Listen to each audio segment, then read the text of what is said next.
류현진 선수는 2019년 12월 토론토와 4년 계약에 합의했습니다. 토론토 구단과 토론토의 팬들은 류현진이 33세 시즌과 34세 시즌에서 에이스의 모습으로 선발진을 이끌어주면 성장한 게레로 주니어와 볼을 중심으로 팀을 완성시키고 네이트 피어슨과 같은 선수들이 다저스의 뷰러처럼 에이스로 성장해주는 것이었습니다. 그러고 나면 2022년부터는 류현진이 베테랑 투수로서 팀의 대권 도전을 도와주는 그런 모습을 꿈꿨습니다. 로스 에킨스 단장은 류현진을 영입하면서 토론토의 에이스로 뛴다는 것은 단지 한 도시를 대표하는 것이 아니라 캐나다라는 나라를 대표하는 것이고, 류현진은 토론토의 에이스이자 캐나다의 에이스로서 캐나다 야구 팬들의 사랑을 받을 것이라고 했습니다. 그리고 그 후로 1년 7개월이 흐르고 있는 시점까지 류현진은 토론토의 로저스 센터에서 아직 단 한 개의 공도 던지지 못하고 있습니다. 그리고 드디어 길고 긴 줄다리기 끝에 캐나다 연방정부는 토론토 블루제이스의 홈경기를 승인했습니다. 여러가지 조건들이 붙어있긴 하지만 이로써 토론토 블루제이스는 1년 7개월의 길고 긴 노마드 생활을 끝낼 수 있게 되었습니다. 메이저리그 역사에 전례가 없었던 홈경기를 못하는 팀의 서름을 드디어 벗을 수 있게 된 것입니다. 이미 여러 선수들이 인터뷰를 통해서 이번 시즌 토론토 선수단이 겪는 정신적 어려움에 대해서 이야기해 왔습니다. 여기에 팬들의 부재 말고도 미국 언론에 떠돌이 캐나다 팀 흔들기도 갈수록 심해지고 있었습니다. 최근 한국 언론에 많이 보도되었던 류현진 위기설과 같은 이야기는 그 출처가 캐나다 언론이기보다는 미국 언론인 적이 많았습니다. 같은 북미 문화권이고 영어를 쓰지만 캐나다의 언론과 미국 언론은 캐나다의 팀, 그리고 그 팀에서 뛰는 선수들을 보는 시선이 많이 다릅니다. 비단 류현진만 이런 대접을 받은 것은 아닙니다. 로이 할러데이도 토론토에서 뛰는 동안에는 그가 투수로서 이룬 업적에 비해서 저평가를 받아왔고, 호세 바티스타 역시 2년 연속 리그 최다 홈런을 기록했지만 그가 세운 기록에 비해서 많은 주목을 받지는 못했습니다. 이미 여러 번 나온 이야기지만 많은 선수들이 캐나다 팀과의 계약을 꺼리는 이유들 중 하나가 바로 이 성적만큼 주목을 받기가 어렵다는 이유 때문입니다. 기본적으로 미국 언론의 기조는 캐나다 팀과 선수들을 한 단계 아래로 보는 성향이 강합니다. 그리고 이에 대한 답답함을 캐나다의 스포츠 팬들은 올스타 투표를 통해서 표출하면서 상대적으로 캐나다 팀 선수들이 올스타전에서 많은 투표를 기록하는 결과로 이어지기도 합니다. 저는 류현진의 장점 중 하나가 바로 이런 주위의 흔들기에 잘 말려들지 않는다는 점이라고 생각합니다. 류현진은 7월 30일부터 로저센터에서 홈경기를 치른다는 발표가 있고 나서 열린 첫 경기에서 7이닝 무실점 4삼진을 기록하면서 7이닝 완봉승을 기록했습니다. 이번 시즌, 아니 토론토에 온 뒤로 가장 좋은 모습을 보여주면서 두 시즌 동안 에이스 류현진을 직접 보기 위해 기다려온 토론토 팬들에게 앞으로 남은 두 달, 그리고 2022년과 2023년 어떤 에이스를 보게 될 것인지에 대해서 확실한 예고편을 보여준 것입니다.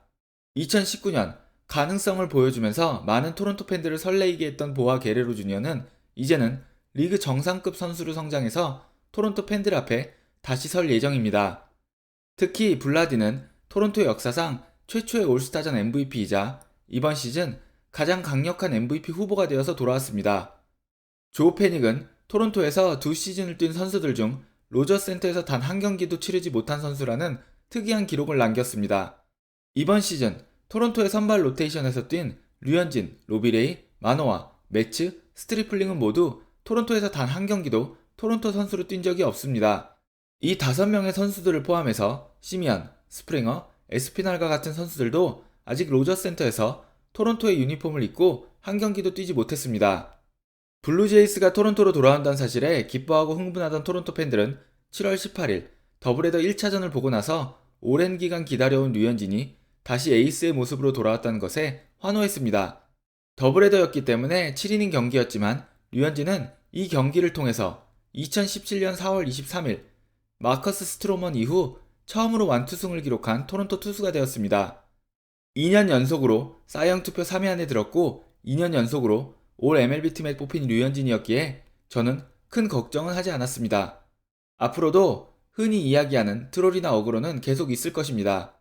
미국 언론이나 미국계 캐나다 기자들의 류현진, 그리고 토론토 블루제이스 흔들기 역시 계속될 예정입니다. 하지만 류현진은 쉽게 흔들리거나 무너지지 않을 것이고 캐나다의 야구 팬들도 토론토의 에이스 류현진을 계속 응원할 것입니다. 7월 18일 류현진의 완봉 경기 토론토 팬들의 실시간 댓글 보시겠습니다. 일단 제가 생각할 때 류현진을 가장 잘 표현한 댓글을 소개해드리고 싶습니다. efficient. 사전적 의미는 효율적인 그리고 능률적인인데요. 아마 류현진이란 투수를 가장 잘 표현하는 단어가 아닌가 생각합니다. 어떤 상황에서도 어떻게 하면 가장 효율적으로 그 상황을 빠져나올 수 있을지를 가장 잘 아는 선수가 류현진이라고 생각합니다. 다음 댓글은 류현진이 돌아왔다. 후반기 플레이오프 진출을 위해서 싸워야 하는 블루제이스에게 정말 좋은 소식이다 라고 이야기하고 있습니다. 체인지업이 돌아온 류현진, 제구가 잡힌 로비레이. 이 둘이 버티는 토론토 선발진의 원투퍼치가 보여줄 토론토의 후반기가 기대되는 것은 사실입니다. 여러분, 어느 커뮤니티를 가도 그리고 어느 팀에 가도 트롤은 있기 마련이고 불평 불만을 늘어놓는 팬들은 항상 있습니다. 이번 댓글은 이 경기 초반부터 류현진은 2이닝을 끝내기 위해서 공을 50개씩 던져야 하는 투수라고 비난했던 팬을 찾고 있는 팬들의 댓글입니다. 한 팬이 류현진이 2이닝 동안 50개의 공을 던져야 한다고 불평하던 팬은 어디 갔냐는 댓글을 달자 다른 팬은 3회에 저런 댓글을 달았던 것을 보면 스크린도 제대로 못 읽는 바보였다고 댓글을 달았습니다. 이 경기가 열리는 동안 팬들은 계속해서 경기 전 류현진을 비난하던 팬들을 댓글을 통해서 소환했습니다.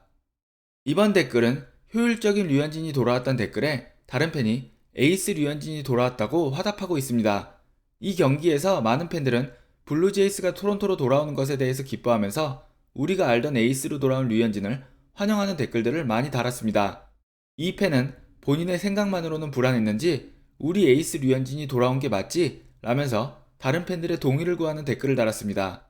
1차전 류현진의 경기를 보면서 많이 흥분한 것 같은 이 팬은 류현진이 이렇게 잘 던지면 2차전도 류현진이 던지는 것이냐고 물어보고 있습니다.